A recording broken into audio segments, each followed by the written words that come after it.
Okey. Dalam Al-Quran juga bukan hanya kisah Nabi Muhammad semata-mata, tetapi Allah mengajar Nabi Muhammad melalui kisah Nabi sebelum tu. Nabi apa? Nabi Musa. Kan dalam surah Toha ayat 43, ayat 44, apa yang diperintahkan oleh Allah kepada Musa dan Harun? Izhaba, pergilah kamu berdua ila Fir'aun innahu tagha. Kamu berdua, Musa dengan Harun. Apa hubungan Musa dengan Harun? Adik-beradik. Musa adik, Harun tu abang. Musa ni dia ada sedikit kekurangan, sebab lidah dia tu jadi macam gagap sikit, tak lancar lah, senang. Bicara dia tak fasih. Jadi Allah bantukan Nabi Musa dengan abang dia Harun yang fasih dan lancar perkataan dia. Jadi di sini menunjukkan kepada kita, dua regu ni penting. Kadang-kadang hak Musa ada tu mungkin maklumat banyak, ilmu banyak. Jadi ilmu yang kita sampaikan boleh jadi ada bermasalah, ada kekurangan, ada ketempangan kalau kelancaran tu kita tak ada. Maksudnya kalaulah kerana benda tu, sepatutnya kita boleh bayang tak kenapa Nabi Harun diperlukan dari sudut ini. Kalaulah kerana kalau gagak pun tak apa, hak ni pun tak apa. Jadi Harun seolah-olah kita ketepikan. Musa pi dalam keadaan kekurangan tadi. Benda yang dia nak cakap depan Firaun ada, maklumat ada, ilmu ada, tapi sebab benda ni mungkin boleh terbantu. Kita nak cakap huruf lain, jadi tersebut huruf lain. Kita nak bunyikan vokal tu lain, dia pi lain. Kita intonasi lain, dia jadi intonasi lain sebab kekurangan pada lidah. Dan mungkin kita akan dipersendakan. Tambah-tambah kalau api tu bukan kata orang nak dengar, orang gelak awal lagi. Ilmu dia ada mungkin, tapi sebab mungkin kita kata apa sini? Orang Penang panggil apa? Orang Penang pula. Sengau, ada sengau-sengau tu kan. Ada sengau-sengau tu menyebabkan orang persenda. Jadi hak lain tolong bantu. Di sini dua kita perlukan. Ilmu yang ada, kelancaran dan kefasihan dalam bicara agar mudah dakwah diterima. Jadi pilah dua orang ni. Sebab apa pi? Allah pesan apa? Faqula lahu qaulan layyinan. Sebutkanlah di depan Fir'aun qaulan layyinan, dengan perkataan-perkataan yang lunak, perkataan-perkataan yang lembut. La'allahu yatazakkaru aw yakhsha. Mudah-mudahan dia akan ingat, sedar keberadaan diri dia sebagai hamba di sisi Allah, sekurang-kurang dia takut akan azab dan ancaman akibat kekufuran dia. Tapi hak perintah awal qaulan layyinan. Sebab Fir'aun watak kerah, watak bengih, watak sombong. Tiba-tiba kita nak pi kerah juga, biasa jadi ke tak jadi? Kerah lawan dengan kerah. Kawan ni, oi celaka. Kawan ni, oi anjing. Tak jadi. Hak ni celaka, hak ni anjing, hak ni apa, kita pun ya relax. Biasanya akan ni jadi relax juga. Tapi kalau hak ni kerah, hak ni banking, payah nak jadi. Jadi sifat dia tu guna perkataan yang baik. Mudah-mudahan dia ingat, atau mudah-mudahan dia takut, sedar diri dia di sisi Tuhan sebagai hamba. Biasanya kalau orang jenis bergaduh ni tuan-tuan, orang bergaduh ni dia guna suara kuat ke suara lembut? Orang tengah bergaduh, dua orang nak bergaduh ni, sebelum betul-betul bergaduh tu, dia duk saling marah-memarahi ni, suara kuat ke suara pelan? Baik, biasa akan guna suara kuat. Padahal duduk depan dia je, tak payahlah kuat-kuat. Kurang-kurang duduk depan ni, mari kita bergaduh. Hang ni nak memang nak kena kat aku ni, aku nak bagi penumbuk. Suara dia tak macam tu. Walaupun dia duduk depan, tapi pasal apa? Padahal kawan tu bukan tak dengar pun, duduk depan dia. Kenapa ini terjadi tuan-tuan? Kenapa orang yang saling bergaduh perlu suara yang kuat? Kerana zahir fizikal jasmani yang duduk dekat, tetapi hati dua orang ni, seorang di timur, seorang di barat. Hati dua-dua ni tak ada duduk depan tu. Tubuh saja, kemarahan saja duduk depan, hati anu duduk ke laut, anu ke laut. Jadi sebab jauhnya hati ni perlu suara yang kuat. Tapi bagi orang yang dipenuhi kasih sayang, seorang kekasih dengan kekasih, dia bercakap wow juga lah bila dia duduk dekat. Seorang kekasih sama-sama macam tadi dekat, tapi bila hati itu dekat, perkataan dia macam mana? Sayang, I love you, slow je. Sebab hati ni dekat dah. Untuk sebut perlahan pun I love you tu dengar. Tak pernah kita dengar orang bercinta satu restoran dengar kan? Kecuali cerita Hindustan je, I love you. Lepas tu marilah penari, tak tahu dari mana penari tiba-tiba.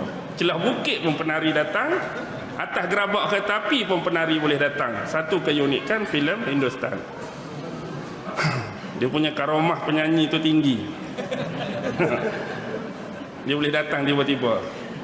Tak, bukan nak cakap apa macam tu. Kalau hak jenis hati lagi dekat, tak perlu perkataan.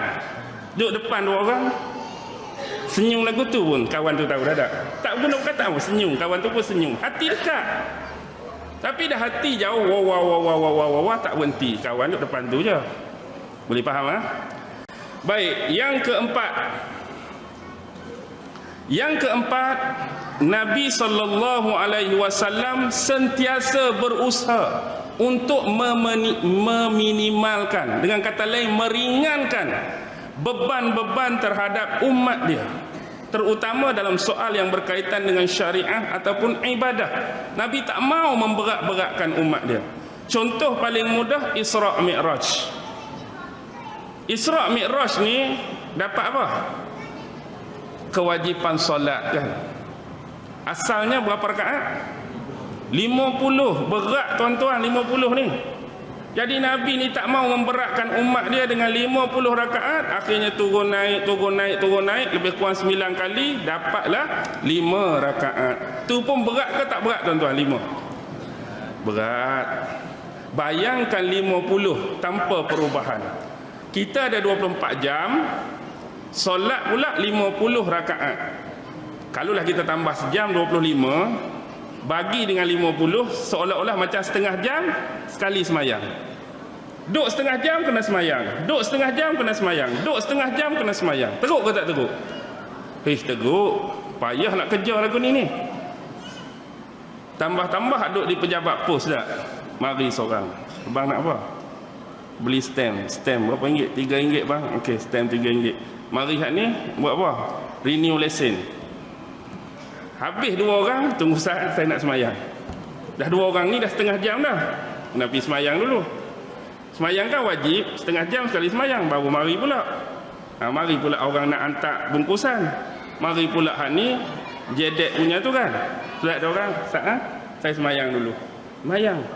Maksudnya lebih kurang 8 jam kita kerja, 8 jam, setengah jam sekali semayang. Berapa kali semayang tempat kerja? 16 kali semayang. Berat. Itulah dirisaukan tak? Ada pernah bila kita cerita macam ni, saya lepas kuliah ni kan, lepas kuliah dia bercerita, betul Ustaz, kalaulah setengah jam sekali, malam Jumaat lagilah seksa Ustaz. Dia kata, ni bukan dalam kuliah, dia cerita lepas tu. Dah apa? Kita selalu sejam 2 jam, ni setengah jam, Allah kena berhenti semayang dulu. Dia pi juga waktu. Tak nak habaknya begitulah jadi kesukaran kan. Dah semayang wajib, tak boleh kena berhenti, kena semayang. Dan mungkin kita boleh katakan bila semayang setengah jam ni, waktu luput dengan waktu masuk tu amat-amat dekat dah, tak boleh nak ijah dah. Mana kalau tak semayang juga jadi terlepas dah masuk waktu lain. Siksanya kita nak jaga waktu. Tapi turun-turun 5. 5 tu pun ada lagi orang tak mau semayang. 5 tu pun ada yang pilih-pilih. Antara hak selesa untuk semayang ialah biasa maghrib, lepaslah maghrib, zuhur. Tapi hak payah nak buat subuh, asar, isyak. Subuh sebab semua galik tidur. Asar ni jenis santai-santai kan. Ni kadang-kadang malas dah kalau duduk padang bola sebelum asar, memang main bola lah. Lepas tu kalau isyak. Tapi hadis Rasulullah untuk kesan orang munafik, tengok pada 2 solat. Solat apa? Subuh dengan isyak. Orang munafik payah nak buat. Kalaulah kita ambil dari sudut berjemaah pula, biasa semayang apa yang paling sikit jemaah main masjid? Subuh lagi asar. Isyak tu tak boleh nak buat apa sebab ada kuliah. Tiba-tiba terus balik. Hang lepas kuliah balik terus. Jadi segan lah dia dah. Kena juga semayang isyak. Kalaulah semayang tu bukan 5, 3 tuan-tuan. Ada lagi tak orang tinggal? Ada lagi kalau 3. Bayangkan 4 tu tak ada. Allah fardukan hanya subuh 2 rakaat. Ada lagi tak orang tinggal? Ada lagi tuan-tuan. Walaupun subuh 2 rakaat. Bayangkan subuh tu Allah kata berat 2. 1 rakaat saja. 1 rakaat saja subuh. Ada lagi tak orang tinggal? Ada lagi. Bayangkan subuh pula tak ada sujud, tak ada rukuk. Allahu Akbar, at-tahiyat terus. Ada lagi tak orang tinggal? Dah bayangkan kita kecil. Semayang tu ialah Allahu Akbar, turun, at-tahiyatul mubarak, salat. Ada lagi tak agak-agak orang tinggal? Semudah itu pun tuan-tuan, ada lagi yang tinggal. Bukan senang, berat solat tu. Tapi kerana Nabi nak bagi ringan, 5 tu pun susahnya, 5 tu pun payahnya. Tengok pula bab solat. Nak cakap, nak suruh juga semayang jangan tinggal. Tak boleh berdiri. Ada rukhsah, ada keringanan, boleh solat sambil duduk. Tak boleh duduk jenis pinggang keras apa macam, boleh lagi sambil baring. Baring tak boleh nak bergerak langsung pula, boleh guna dengan isyarat. Poin dia, jangan tinggal semayang. Keadaan mana sekalipun semayang tu wajib. Dah payah berdiri, duduk. Dah payah duduk, baring. Dah payah baring, guna isyarat. Ni bukan setakat baring. Bila pejam mata tak buka-buka. Lena terus. Nak bagi mudahnya tak? Yang penting semayang. Tapi masalahnya, kita kadang-kadang hari ni duk bergaduh isu-isu remeh. Isu-isu yang Nabi buat. Tambah-tambah Nabi buat dua-dua. Tapi kerana jenis suka. Contohlah kita kata ambil hak senang-senang apa dia. Nak turun sujud kan. Nak turun sujud. Nabi turun lutut dulu baru tangan ke, tangan dulu baru lutut. Duk bergaduh dua ni. Oi, hadis kata Nabi turun lutut dulu baru tangan. Hak ni pula Nabi turun tangan dulu baru lutut. Yang hakikat sebenarnya kalau buka dua-dua Nabi pernah buat. Ada sahabat tengok Nabi turun lutut, tangan. Ada sahabat tengok Nabi turun tangan, lutut. Jadi buat apa nak bergaduh? Hang nak buat hak mana pun. Hak lutut pertahanlah kelututan dia tu. Hak tangan pertahankan hak ketanganan dia.